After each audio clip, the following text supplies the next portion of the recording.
오늘은 또 시험을 받을 때가 나와요. 자, 12절까지는, 전번 주 수요일까지는 시련이라고 그랬잖아요. 이건 시련은 어디서 옵니까? 밖에서 오죠. 지금 이 사람들이 어디로 도망갔어요? 저 호렙산까지 도망가고 시냅산까지 도망가서 굴 파서 카파도키아 그런 데 속에 들어가서 굴 속에서 생활을 하는 거예요. 사막 속에서 이 사람들이 얼마나 겨울에는 춥겠어요. 밤에는. 그죠? 식수도 없죠. 먹을 것 부족하죠. 그 속에서 살아가는 그 사람들 향해서 하나님이 야고보라는 그 사도를 통해서 철저하게 야고보의 예수 그리스도 제자, 예수님의 동생인 야고보라는 사람을 통해서 그들의 유료의 편지를 띄우라고 있어서 쓴 편지거든요. 근데 그 시련, 현재 너희들이 당한 시련은 곧 재림 예수를 통해서 너희들이 충분한 상급을 받을 것이고, 또 하늘로 올라가기 전까지 이 시련이 지나면 너희들에게는 하나님께 풍성한 상급과 풍성한 열매를 맺힐 거라는 그런 유료의 말씀들이었어요. 근데 오늘 말씀은 13절부터 시험이 나와요. 이 시험은 temptation, 유혹으로 생각하면 되는데, 유혹은 어디서부터 옵니까? 유혹은 어디서부터 와요? 자, 시련은, 자, 바깥에서 예수 믿는다고 핍박을 오는 거 아니겠어요? 이 유혹은 어디서 와요? 물론 내 눈을 통해서 보기는 와요. 근데 내 마음에서 오죠. 이 유혹은 결국은 어떻게 해요? 욕심을 통해서 오게 되는 것이죠. 자, 그러면, 자, 이렇다는 치고, 오늘 말씀은 유혹에 관한 것인데, 자, 우리는 유혹도 받고 시련도 받고 가는 두 가지 양면성을 갖고 이 세상을 살아갑니다. 또 우리는 누구나 다 유혹의 문제를 가지고 있어요. 그래서 우리가 오늘 본문 말씀은 이 세상을 살아가면서 이 유혹을 어떻게 이길 수 있는가, 유혹을 피할 수는 없습니다. 여기서 어떻게 하면 이길 수 있는가 하는 것을 제가 오늘 본문 말씀에 여러분과 같이 은혜를 하고자 합니다. 13절 같이 한번 읽을까요? 시작.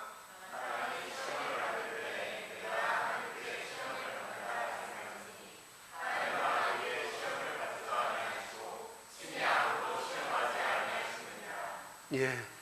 자, 이거 시험을요, 우리는 유혹으로 해석을 딱 맞겠습니다. 유혹, 템테이션.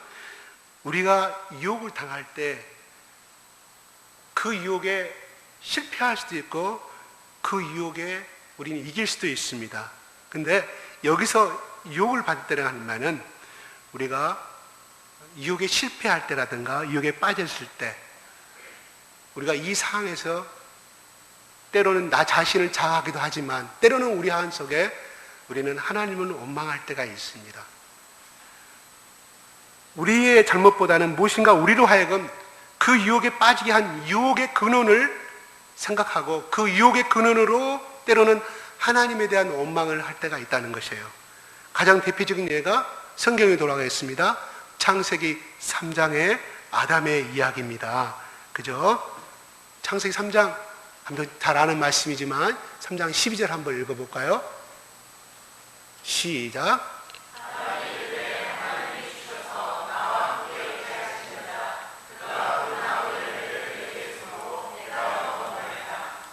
예.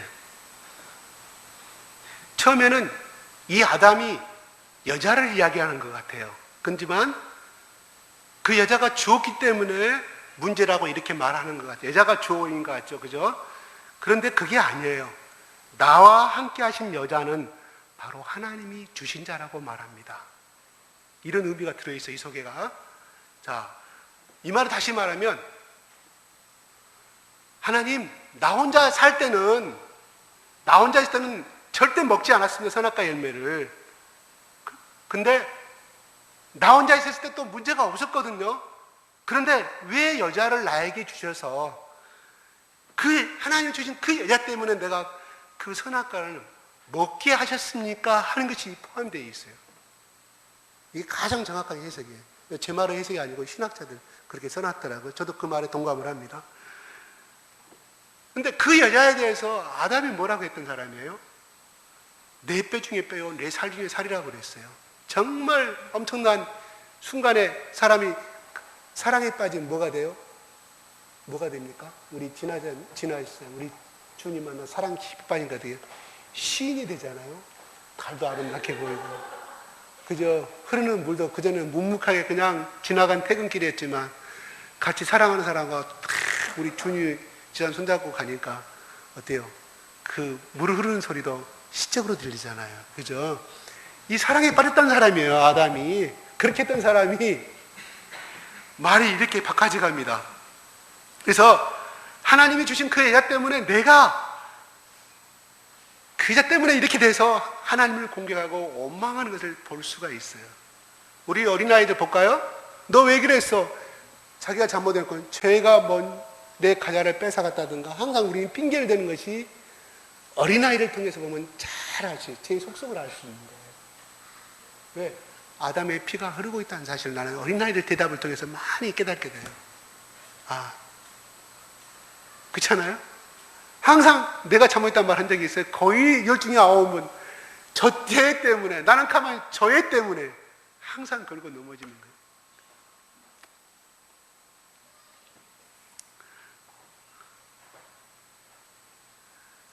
그래서 하나님께서 허용하지 아니하셨다면 내가 이런 유혹에 빠지지 않았을 텐데, 또 모든 것을 주관하시고 관리하신 그 다시는 전능하신 하나님께서 왜 내가 이 시험에 들도록 유혹에 빠지도록 허용하셨는다라고 때로는 생각을 가질 수가 있습니다. 때로는 환경의 문제를 가지고 하나님을 원망하기도 합니다.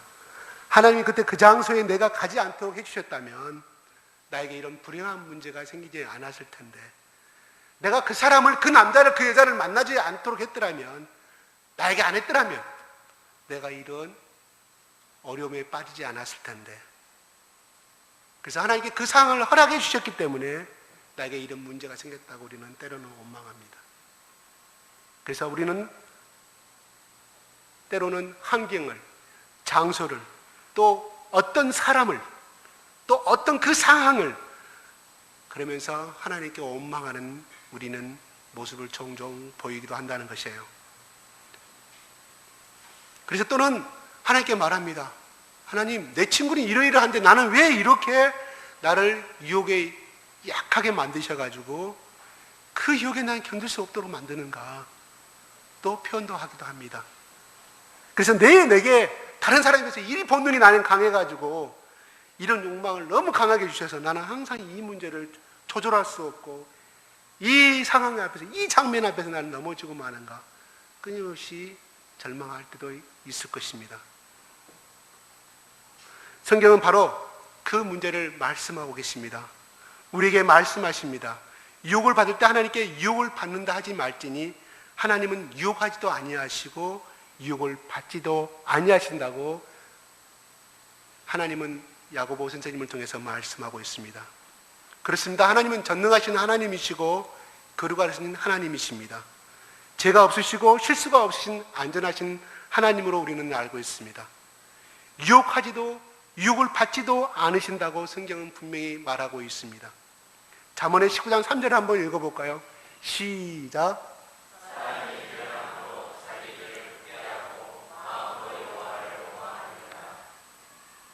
자, 유혹의 근원이 하나님이 아니시라면 우리는 어떻게 유혹에 빠지는 것입니까? 유혹의 14절에 유혹의 근원을 성경은 말합니다. 오직 각 사람이 14절 읽어볼까요? 14절. 잠언 1장 14절. 야고보서 14절이에요. 시작. 오직 각 사람이 시험을 받는 것은 자기 욕심에 끌려 유혹되니. 예, 유혹은 곧 하나님에게서 나온 것이 아니고 각 사람이, 곧 내가 욕심에 끌려 미혹됐다고 성경은 말하고 있습니다. 이 욕심이란 단어를 원문에 보니까 악한 욕심이라고 설명이 되어 있어요. 악한 욕심. 영어 성경에는 evil desire, 그랬죠. evil desire. 악한 욕심 그대로 합니다. 그래서 이 악한 사람은 악한 욕심에, 자기 속에 들어있는 악한 욕심에 끌려서 미혹게 된다는 말입니다. 다시 말해서 그래서 유혹에 빠지는 것이라고 말합니다. 이 미혹이라는 단어도 전번에 설명한 것처럼 낚시할 때 쓰는 미끼를 말합니다. 이 미끼라는 단어는 아주 이쁘고 좋은 것을 이야기합니다. 온 뜻은 그런 거 가지고 있어요. 아주 이쁘고 좋은 것. 정말 미혹할 만큼 우리의 마음을 움직이는 많은 것들을 가지고 있다는 것이에요. 이것만 있으면 행복할 것 같고, 이것만 있으면 정말 모든 것을 기쁠 것 같고, 이것만 있으면 내가 어릴 때부터 채우지 못한 그 사랑을 채울 수 있을 것 같고, 이런 것들이 생각하게 되는 이런 마음을 이야기하는 것입니다. 그래서 마음이 움직이는 거예요. 미혹게 되는 미끼처럼 우리를 매혹하는 것을 이야기합니다. 그 미혹되는 데 무엇에 끌리냐 하면 바로 악한 욕심에, 내가 가지고 있는 악한 욕심에 끌린다고 성경은 말합니다. 이 끌린다는 단어도 어떤 뜻이냐면 낚시할 때 사용하는 언어라고 그래요. 딱 낚시 던지면, 낚시해 보신 분들 알겠죠? 저는 한 번밖에 한 적이 없어요. 잘 모릅니다. 그냥 상상 속에서 말합니다. 딱 던지면 고기들이 그 속에 모여든다 그래요. 근데 고기들이 그 미끼를 확 채는 것이 아니라 한 번, 두 번, 세 번 갖다 계속해서 이상이 없는 거에서 그걸 입질이라고 표현하죠. 우리 김경호 지사님 여러 번 가셨는가 봐요. 그래서 그러다가 꽉 물어요. 그럼 어떻게 돼요? 낚시꾼이 그거를 확 잡아채고 도망갈 수 있어요, 없어요? 그것을 끌려다닌다는 표현이에요. 이게 끌린다는 말은, 묘에 끌렸다는 말은 이제 어떻게 해요? 계속 콕 끼어서, 입이 끼어서 낚시의 주인은 그 사람을 끌린 대로 끌려갈 수밖에 없는 아주 비참한 언어를 사용하고 있어요, 야곱은. 그만큼 제 유혹에 넘어가는 그 끌려다니는 것이 얼마나 비참한가를 이야기해 주고 있어요. 예. 그 끌릴 때 고기가 얼마나 아플까요, 입이. 그죠? 아플 것 같아요. 모든 통증을 가지고 있는 고기인데. 예.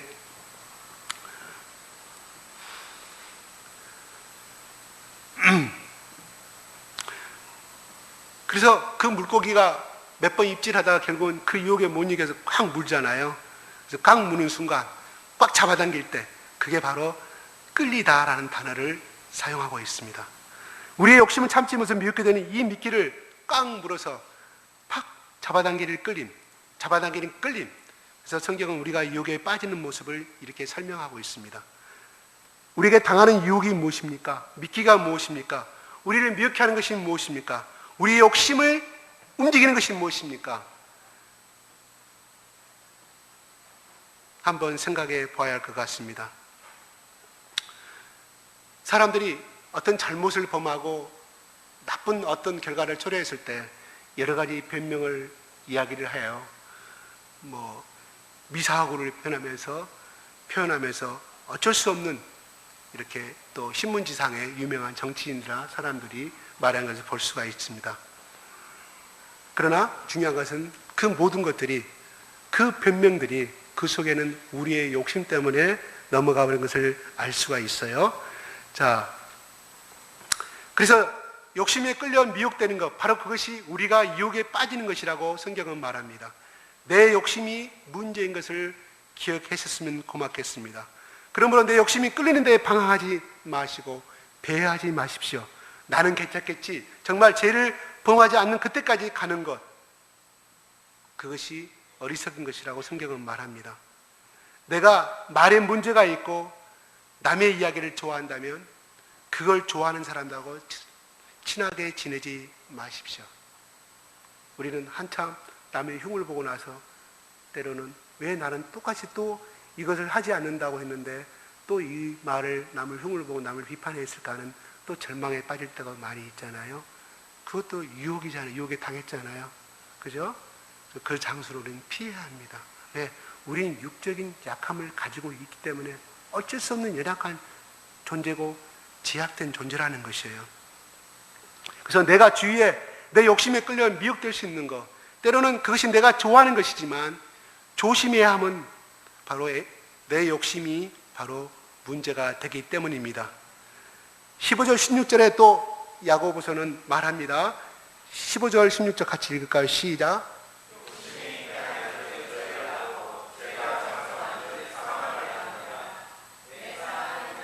속지 말라. 예, 두 번째 이 말씀은 우리는 유혹의 결과를 기억하라는 것입니다. 두 번째, 우리가 유혹 가운데 일쓰는 방법 가운데 속지 말라고 이야기합니다. 유혹이 처음에는 단 것처럼 보이고 그럴듯하게 보입니다. 그것만 있다면, 그것만 할 수 있다면, 그것만 가질 수 있다면, 그것만 갈 수 있다면 만족하고 행복하고 좋을 것처럼 보이지만 유혹이 또한 욕심이 잉태한 즉 죄를 낳고 죄가 장성한 즉 사망이 되느니라고 성경은 말합니다. 이건 사망은 구원에서 이야기하는 사망이 아닙니다. 이것은 우리의 성도의 삶 가운데 하나님과의 관계가 단절되고 영적인 힘과 하나님을 향하는 그 원동력이 잃어버리는 영적 무기력함의 사망을 이야기하고 있습니다.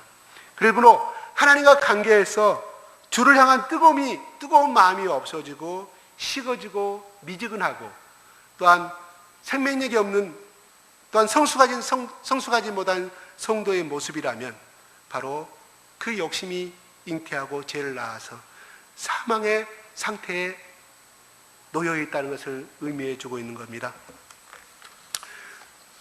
여러분, 모기한테 물릴 때 얼마나 간지럽습니까? 근데 그 가렵다고 우리는 긁으면 나중에 어떤 일이 벌어져요? 피가 나고, 그렇죠? 결국 터지고 곪습니다. 그걸 알기 때문에 우리는 모기에 물려도 참아요. 보통 육체미 운동하고 요즘 여성들이 다이어트 운동을 많이 하잖아요.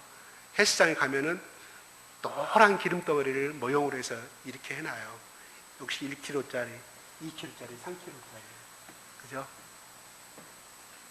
그러면 그걸 운동하는 여성이나 남성들은 내 몸 안에 저런 기름 큰 덩어리가 지방으로 있다니 하는 생각에서 열심히 제대로 배우겠다는 생각으로 열심히 운동을 합니다. 그래서 어떤 설교자는 그렇게 이야기해요. 그래서 열심히 운동해서 그 키로만큼 열심히 몸무게를 빼는 것을 볼 수가 있어요. 당신의 욕심이 불길까지 타오를 때 지옥의 불길을 기억하라는 어떤 목사님 말씀이 생각이 납니다. 유혹의 결과는 얼마나 비참한 것을 우리는 밝혀주고 있고 또 성경에 많은 사례들이 있습니다. 아담 한 사람이 하와 한 사람이 그 유혹에 견디지 못함으로 해서 오늘날 이 모든 우주는 또 우리가 지구상에 살고 있는 자체는 엄청난 비극과 슬픔과 죽음 가운데 살고 있는 것을 우리는 두 눈으로 똑바로 보고 있습니다. 자, 야고보서는 지금까지 내 욕심이 문제인 것과 또 유혹의 결과를 기억하라고 야고보 선생님은 말합니다. 세 번째 우리가 주의할 것은 건강한 것에 거하라고 말합니다. 17절 한번 볼까요? 시작.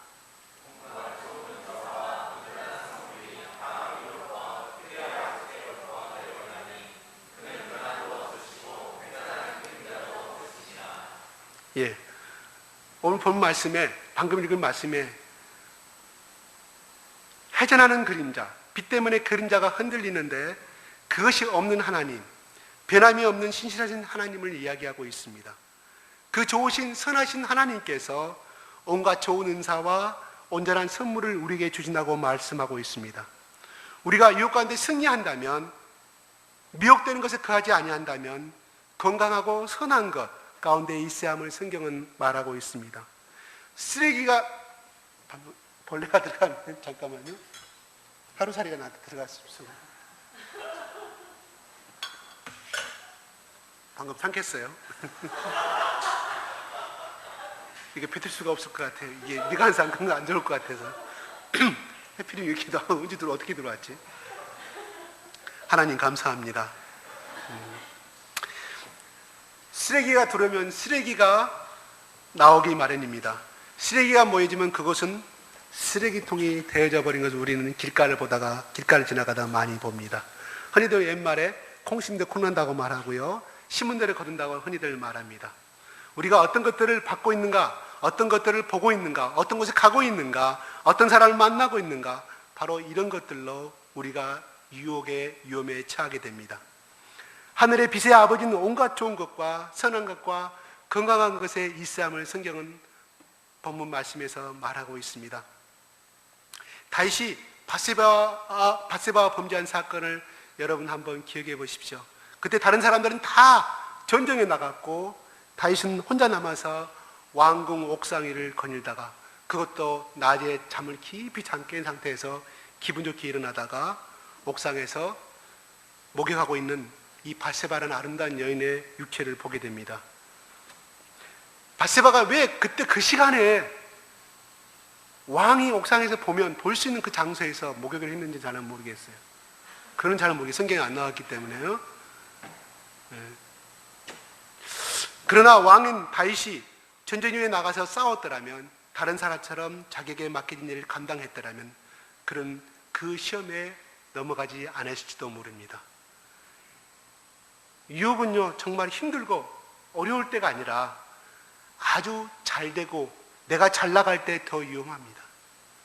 성공할 때, 시간이 있을 때, 여유가 있을 때, 일들이 잘 풀어지고 모든 것이 잘 진행이 될 때 오히려 더 큰 유혹의 위험이 우리가 가운데 있다는 것을 다윗과 밧세바 여인의 사건을 통해서 알 수가 있습니다. 그래서 성경은 건강한 가운데 건강한 것에 거하라고 말합니다. 빌립보서 4장 8절 한번 볼까요? 제가 적었나요? 안 적었어요? 제가 읽겠습니다. 형제들아, 무엇이든지 참되며 무엇이든지 경건하며 무엇이든지 옳으며 무엇이든지 정결하며 무엇이든지 사랑받을 만하며 무엇이든지 칭찬받을 만하며 무슨 덕이 있든지 무슨 기름이 있든지 이것들을 생각하라고 성경은 말합니다.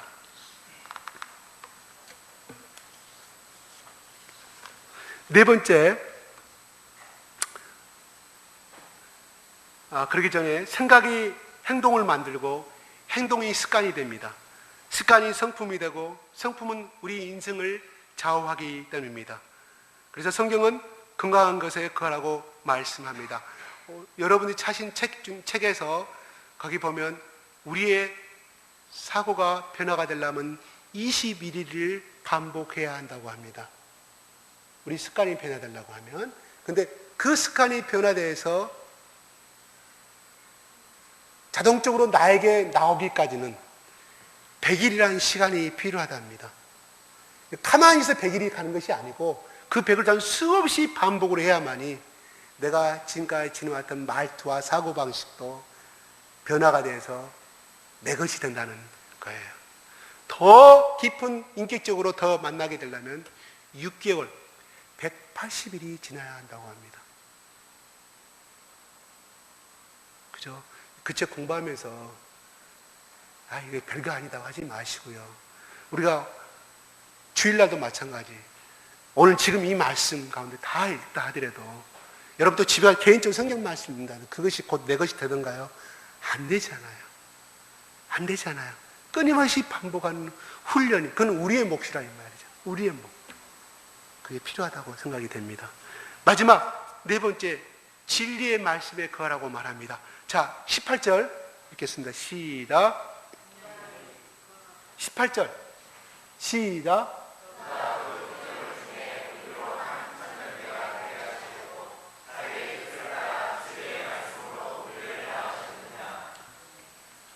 진리의 말씀을 우리를 낳았다고 이야기합니다. 내가 멀리 있는 것 필요합니다. 나를 비우는 것도 필요합니다. 내가 멀리 있다는 것은 그 위험한 장소에 가지 않는다는 것을 말합니다. 그러나 성경은 거기서 멈추지 아니하고 진리의 말씀으로 태어난 우리가 하나님의 말씀으로 우리 가슴을 채울 때 유혹 가운데 승리할 수 있다고 야고보 선생님은 결론을 짓습니다. 마태복음 4장에도 예수님께서는 3번의 유혹을 당했습니다. 그러나 동일하게 예수님께서는 반응한 한 문장이 있습니다. 똑같이 3번 말씀하셨습니다. 기록되었을 때. 그 말은 뭐예요? 하나님께서 말씀하시되 그 모든 사단의 유혹을 이기셨습니다. 우리가 하나님의 말씀으로 채울 때 비로소 유혹 가운데 이길 수 있음을 성경은 말해주고 있습니다. 유혹이 오면 그때 해야지. 그때는 이미 늦습니다. 내가 애기 아버지가 되면, 내가 애기 엄마가 되면 그때 그 강의를 듣지. 이미 늦어요. 그 강의 들으라는 뜻 아니에요. 많이 배울수록 그만큼 사람은 변화가 된다는 제가 의미를 말씀해 주고 있는 거예요. 그래서 우리는 어떻게 해요? 주일날 설교 말씀 듣고 그것도 모자라서 여러분들 그룹 스타일로 성경을 공부하고 있습니다. 전번에 말씀했죠. 그 성경 공부 다른 데 교회 가서 못 배웁니다. 내가 자신 있게 다녀고 말합니다. 정말이요. 그렇게 하나하나 언어에 근거해서 풀이해주고 어플리케이션 적용시켜주는 교회들이 별로 없어요. 없습니다. 그러 여러분들 그 말씀 공부에 꼭 참여해 주십시오. 마태 집사님, 우리 또 사라 목사님 하시는 거 리더들이 성경 공부할 때 꼭 참여를. 성경 공부를 통해서 내 믿음이 성장하는 것이지, 설교는요 전반적인 아웃라인만 이렇게 우리가 이렇게 해보자는 것이지, 그러나 1대1로 그룹을 했을 때 더 여러분들이 말씀을 깊이 깊이 들어올 수 있다는 거죠. 예수님이 5,000명을 향해서 오병이어를 먹이시고 말씀을 전파했잖아요. 그들은 다 흩어져 갔습니다. 그들이 어떤 말씀을 들었는지 성경은 기록되지 않았어요. 예수님이 12제자만 따로 1대1로 다 만나셨잖아요. 그래서 그들이 성령 받았을 때 그 엄청난 일을 한 것이지, 예수님이 그 소수의 사람들에게 세세계 말씀을 디테일하게 풀이해 주지 아니했다면 그들이 성령 받았다 하더라도 말씀에 대한 지식이 없는데 어떻게 예수님을 어떤 분이나 소개할 수 있겠습니까? 천국을 어떤 데라 소개할 수 있겠습니까? 그렇게 개인적으로 받았기 때문에 그 말씀 플러스 성령, 그래서 그들은 하나님이 원하시는 그 일들을, 그래서 죽음 앞에서도 부끄러워하지 않냐고 도망가지 않냐고 그 일을 했다는 것이에요. 그래서 말씀 공부가 중요하다는 겁니다. 물론 이 설교 시간에도 중요하죠. 중요하지만 그것도 더 중요하다는 것을 제가 말합니다. 제가 그 학창시절 때 나보다 신앙생활 더 월등히, 그 아버지 엄마가 장로해가지고 어릴 때부터 신앙생활 잘한 사람. 나는 이제 신앙생활 겨우 2년 성경 공부 통해서 또 가르치다 보니까 그 사람하고 만나, 친구들하고 만나 대화하게 되는 거예요. 내가 또 훨씬 성경을 많이 한다는 뜻이 아니라 훨씬 그들보다 깨어있는 신앙생활을 내가 했다는 자신을, 하고 있다는 자신을, 내가 그 일을 성장가는 참 부러운 대상이었어요. 성실하고 정말 거짓말 안 하고 학교에서 모범적이었고, 국민학교 다닐 때부터. 근데 내가 어느 날 예수 안에 변화가 되고 말씀을 그렇게 공부하고 또 내가 가르치다 그 2년 만에 그들을 만났을 때 내가 당당한 사람이 되더라고요. 야, 너 어떻게 이렇게 돼버렸느냐고 오히려 그들이 부러워하고 나의 신앙을 부러워하는 걸 저는 체험했습니다. 그건 내 자랑을 하자는 것이 아니라 그것 뭐예요? 말씀 가운데 들어있기 때문에, 말씀 속에 날마다 접하니까 어떻게 돼요? 다이너마이트가 내 원동력이, 예수님 그리스도 원동력이 내 속에서 움직이는데 그들이 나의 모습을 볼 거 아니에요. 나의 모습이 뭐예요? 예수님 모습인데. 그래서 이 성경 공부는 반드시 해야 한다는 것입니다. 이해하셨어요? 예배만 참석해갖고. 그럼 우리 젊은 시절 때 예배만 참석한 사람이 있었어요. 말씀 공부 안 하고 가르치지도 안 하고. 그 사람 학교 졸업할 때까지 6년 동안, 6년이 아니죠. 그 사람 치대니까 6년이. 그 사람 계속 전문의 어린 신앙 계속 져달라고. 변화가 없어요. 변화가. 저는 그런 모습들을 너무나 많이 봤어요. 우리 교회 강점은 뭐예요? 성경 말씀이 있다는 거예요. 그것도 수학 가닥기식이 아니라 다른 데 교회 가 성경 공부 어디 주제성교자, 주제성교. 주제성교 때 이런 말씀 들을까? 에베소서 1장 1절 찾아봅시다. 창세기 2장 5절로 갑시다. 공부 안 돼요. 물론 그것도 공부는 공부죠.